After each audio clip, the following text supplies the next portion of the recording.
महाभारत युद्ध को कौन नहीं जानता। पांडवों और कौरवों के बीच हुआ वह भयानक युद्ध जिसे आज भी सुनकर, देखकर या पढ़कर हमारे रोंगटे खड़े हो जाते हैं। इस प्रकार के युद्ध के अवशेष तो कालांतर तक में भी देखे जा सकते हैं।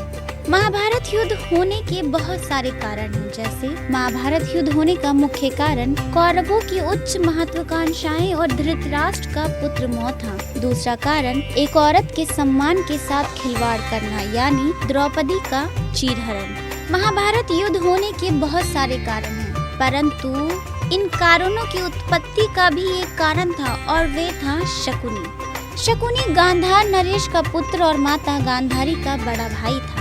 शकुनी उन्हें हमेशा ऐसा लगता था कि उनकी बहन का विवाह छल से अंधे धृतराष्ट्र से गंगापुत्र भीष्म ने करवाया। उन्हें सदैव ही ऐसा माना कि उनकी बहन के साथ अन्याय हुआ है। इसका ही प्रतिशोध लेने के लिए शकुनी ने प्रण किया कि वे कुरुवंश का नाश कर देंगे। वे गांधारी के विवाह पश्चात अपना राज्य छोड़कर हमेशा के लिए हस्तिनापुर आ गए। अपने प्रतिशोध की भावना को पूर्ण करने के लिए मामा शकुनी ने अपने भांजों यानी सौकौरवों को सदैव ही अधर्म सिखाया। पग पग पर छल और कपट करके पांडवों को हानि पहुंचाने का प्रयास किया। धृतराष्ट्र और गांधारी के 100 पुत्रों में सबसे बड़ा पुत्र दुर्योधन था, फिर दुशासन, विकर्ण और अन्य बाकी कौरव।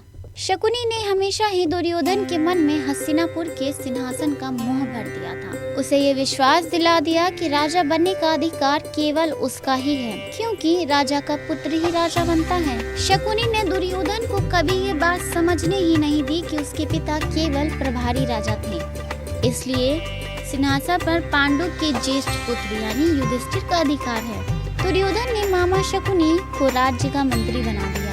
शकुनी ने न केवल दुर्योधन को युधिष्ठिर के खिलाफ भड़काया, बल्कि महाभारत की नींव रखी। महाभारत के युद्ध में कौरवों की पराजय हुई और पांडवों की विजय हुई। इस युद्ध में मामा शकुनी का वध पांडुपुत्र सहदेव के हाथों हुआ। यदि हम कहें कि महाभारत होने का एक कारण मामा शकुनी है, तो ये कहना गलत नहीं होगा।